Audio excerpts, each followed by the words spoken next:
પોરબંદર લોકસભા બેઠકના કોંગ્રેસના ઉમેદવાર લલિત વસોયા જેમણે ચૂંટણી લડવા લોકો પાસે નોટ અને વોટ બંનેની માંગણી કરી। સોશિયલ મીડિયાના માધ્યમથી તેમણે આરોપ લગાવ્યો કે ભાજપ ચૂંટણીમાં અઢળક નાણાંનો ખર્ચ કરશે, પણ પોતે એક સામાન્ય વ્યક્તિ અને જનતાના ઉમેદવાર છે, તેથી તેમની પાસે ચૂંટણી લડવા માટે રૂપિયા નથી। 26 બેઠકના 52 ઉમેદવારોમાં તેઓ સૌથી ઓછી મિલકત ધરાવે છે, માટે લોકો તેમને ચૂંટણી લડવા માટે દાન આપે। લલિત વસોયાએ એક વિડીયો પોસ્ટ કરીને આ વિનંતી કરી, જેમાં તેને પોતાના બેંક એકાઉન્ટ સહિતની વિગતો આપી માત્ર 10 રૂપિયાનું ફંડ માંગ્યું।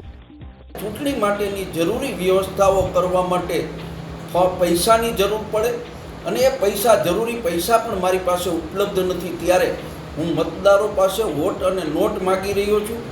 મેં આ વિડીયોની અંદર મારા બેંક એકાઉન્ટ નંબર અને ગૂગલ પે માટેની સ્કેનર પણ મેં અપલોડ કર્યું છે અને દરેક મતદારોને અપીલ કરી છે કે આપ મને મત તો આપવાનો છો, સાથે સાથે 1 રૂપિયાથી લઈ અને 100 રૂપિયા સુધીનું ફંડ પણ આપો।